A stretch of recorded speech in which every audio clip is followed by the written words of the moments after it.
I'm Justin, and I'm an engineer at Electrona. We're an IT consultancy and a Jamf MSP that likes to operate much like an agile software team. We're seriously committed to making our customers happy, and today we're going to tell you a little bit about how we make that happen. Hi, I'm Becky, and I work in customer development at Electrona. Customer-centric organizations place a premium on the customer and their experience with the product, service, or brand.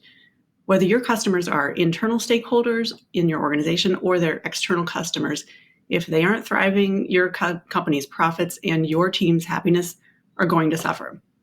The Harvard Business Review recommends that organizations operationalize customer empathy. What does that mean? It's the ability to identify a customer's emotional need, understand the reasons behind that need, and respond to it effectively and appropriately. And it's pretty rare. At Electrona, one of the first things we did was talk to our own team. It might seem kind of odd to take the time to do this, but I interviewed staff members one-on-one and asked them about their favorite customers, asked them why they liked them. The reason for this is to figure out what works really well, because we want to build on that. Yes, we also talked about pain points and frustrations, but digging in on the happy spots is how we reoriented our IT organization to achieving consistent high marks on customer satisfaction. Once we had identified which customers our staff had rave reviews about working with, we went and interviewed those customers. Again, our goal was to help foster more scenarios like the ones that were low stress for our staff and that customers raved about, the ones that things really worked well and that we could do a lot more of that without, wearing our people out at all.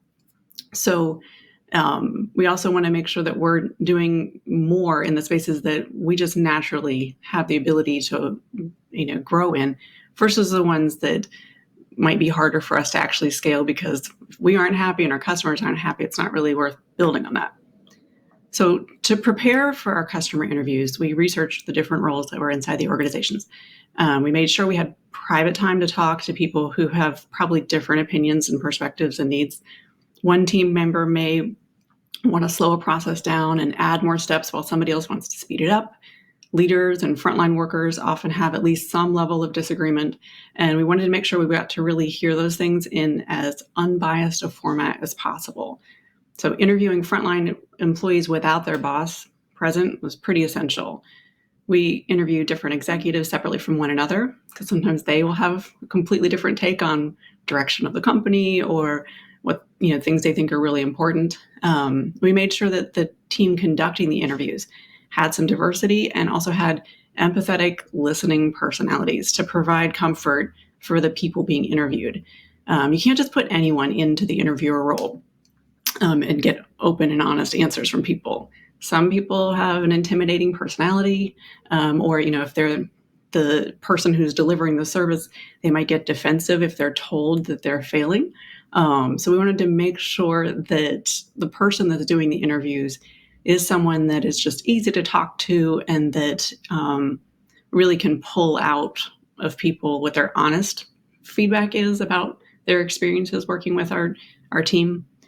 So we had to go in and make sure that the interviewees just felt as comfortable as possible. And we made sure that they knew that we were there to make their work lives better and that we really cared about getting it right. Once we kind of established that foundation, we were able to really get people to just talk and share. And they might have thought that nobody cares about these issues. And those were things that we, really dug into quite a bit with people. Now, here's some questions we use. There's an overview of how we talk to people. You'll need to write your own set of questions because every organization is different. Yours may be different than ours. These are MSP customers. They can choose to hire us and fire us if they're not happy, and we can let them go if we're unhappy.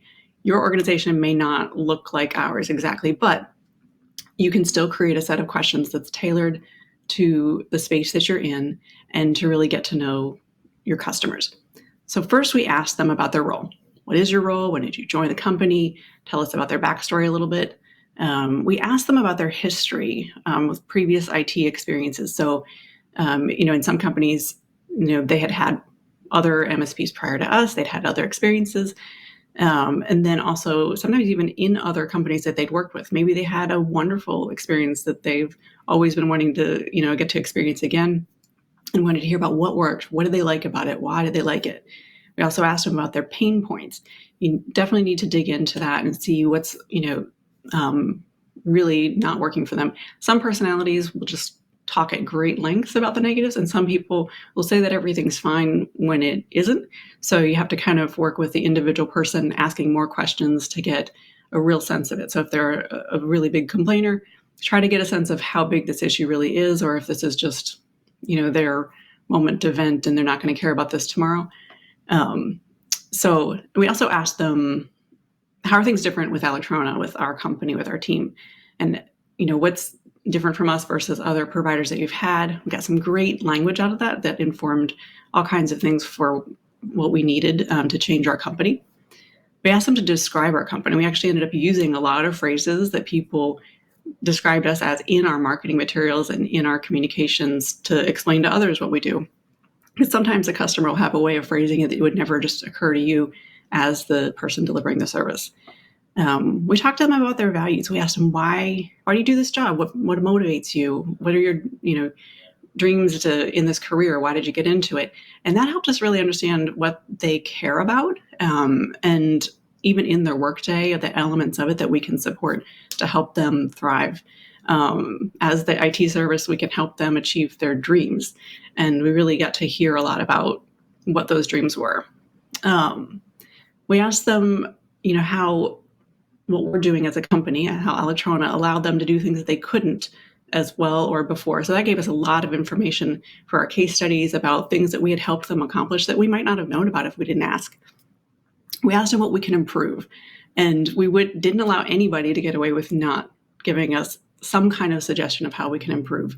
It's really important that we always, are bettering ourselves. So we really had to pull that out of people.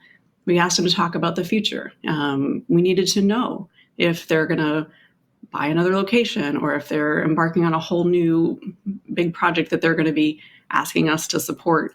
We want to find that out as soon as possible. And the last thing we did, and this is only probably applicable for an organization that is looking to bring in new customers, but I asked them to help me sell my friend Eric on becoming a customer. So my friend Eric has a company that would be the perfect client for us. And I asked them to talk to my friend Eric. We're just sitting at a bar together, imagine, in their heads, and to tell Eric why he should hire us.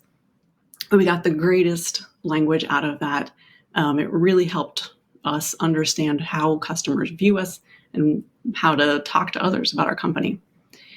When we talked to leaders, we talked more about their vision and budgets and what major projects they had in the pipeline. We also asked them about what frustrates them on the staff production side of things. And more so, we also talked to them about how they really wanted to grow and change. So a little bit of the frustrations, but especially where they're headed and what they want to see happen. Here are some things that we heard. We heard that IT was a barrier before and got in the way of, doing their jobs. And now technology is an enabler. They feel empowered. And hearing in details about why our customers didn't like previous IT support they had before us and the financial impact of that lower quality support, it really helped highlight for us the actual business value that we brought to their organization. We heard from a lot of people that were also just fun and pleasant to work with and how much it meant to them. And we hardwired that into our training process to make sure that everybody understands how important it is to just be pleasant with people. So every new staff member that comes on board can join in that same vibe that we have with our customers, that same emotional experience, to make sure that it's just pleasant. They said it's so important for them that they don't feel intimidated bringing IT questions up, and they had friendly people to approach and get help when they needed it. So we made sure that was something we continued. Conducting one round of interviews is not enough. Your organization needs to keep customer feedback, both positive and negative, front and center on an ongoing basis. You need to know what's working. You can't gloss over that stuff. It really does matter. Some people like to focus on just the negative. You really can't. You can only scale your successes, and you need to dig into those things, why they work well. How do you develop processes to make that stuff repeat? And then the negative feedback also can't be ignored. Sure, people some people just like to complain, and some people like to, just dump negative feelings on others. So we have to make sure we understand, is this something that we actually want to accommodate, or is it just, something we should let go? But in our organization, we try to shield our staff from abusive behavior and make sure that we capture negative feedback in a way that we can just be productive with it.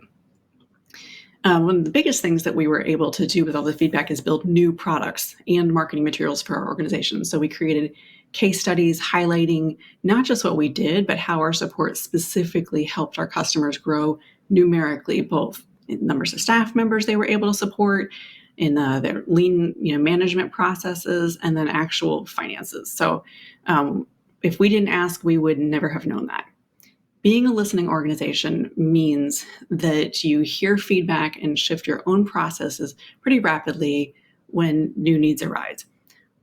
We're up to speed on our customers' business needs as much as possible, and we've been able to avert disastrous decisions as well as implement tailored solutions that really help them grow, sometimes really exponentially. So that's a quick run through of how we conducted our interviews, but Justin's going to talk about how we really use this. Thank you, Becky. So we're going to talk a little bit more in detail about what does success look like. When we meet our clients, our goal is to get a good understanding of their business needs. So we like to talk about turning feedback into actions. So how can we affect change to help this organization achieve goals? Are we seeing things such as, for example, we need to deploy a set of custom homebrew packages, and we haven't found an efficient way to do so. Well, let's talk about how we can affect that. We also want to focus on the user experience. Our job is simply not to provide for our users, but to learn them in mediums that they've even yet to realize. If we can't be face to face with them, we meet with their peers. We talk across teams. We say, hey, let's speak with marketing. Let's speak with engineering. Let's talk about some of the things that are maybe a unique amongst those teams and how we can help them work better together. And then we can take some of that and even gain additional insight from our gathering of interviews and conversations. We can look at reports such as CSAT. We can even gather reporting within Jamf Pro to give them more information about, what's happening with their fleet and how that's affecting their business. And then adding on to that user experience, we like to, abstract the technical details away from our users. This is a delicate dance, and there's maybe even a bit of psychology to it, but it's nothing that doesn't already exist in our communication toolbox. We're really honed in on trying to provide the most comprehensive and the most seamless user experience possible. Establishing a continuous feedback loop. Becky alluded to this a little bit earlier, but it's an ongoing activity. Simply testing and deploying is not so cut and dry. We continue to evaluate when everything is working, and there's always an opportunity to optimize and make improvements. If you're fortunate enough to have a willing group of test users, bring them into your development process. Say, talk to them about, hey, what worked so well with this, and maybe where were some of the bumps? Obviously, we want to get rid of any of the hard roadblocks, but there's always something that we go back and we see in the process could be even better. Your work is the center of their productivity, so gathering these ideas are not only a great idea, but it'll evolve as you continue to work towards your implementation. Standardize where possible. Since we work across a multitude of clients, we are working across several different instances and several different businesses. Not every instance is the same, and not every organization is the same. Delivering that unified experience can be challenging, but it's one that we embrace wholeheartedly. Without the ability to apply the same playbook everywhere, we start identifying some commonalities.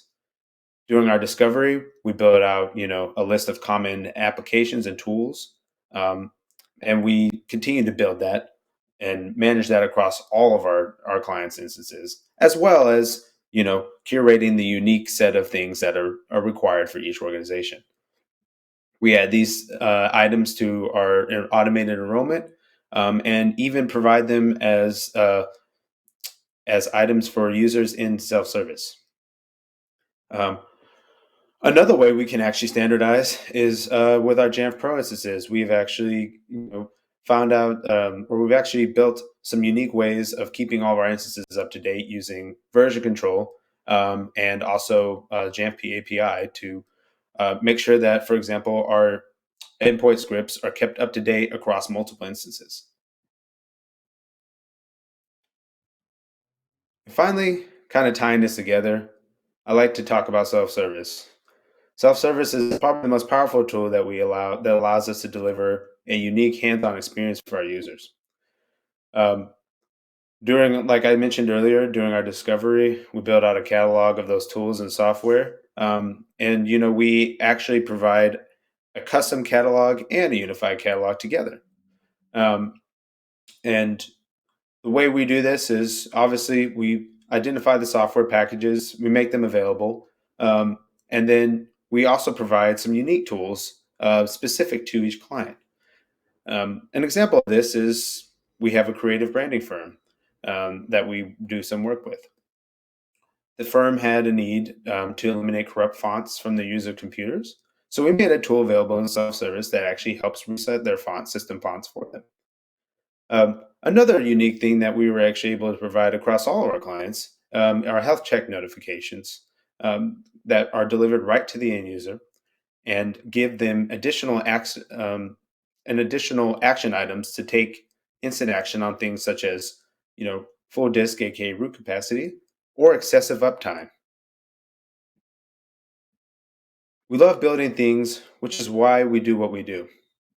Our tools are only as good as the experience they deliver, and if we can learn to include our users in every step of the way, we'll continue to deliver amazing results.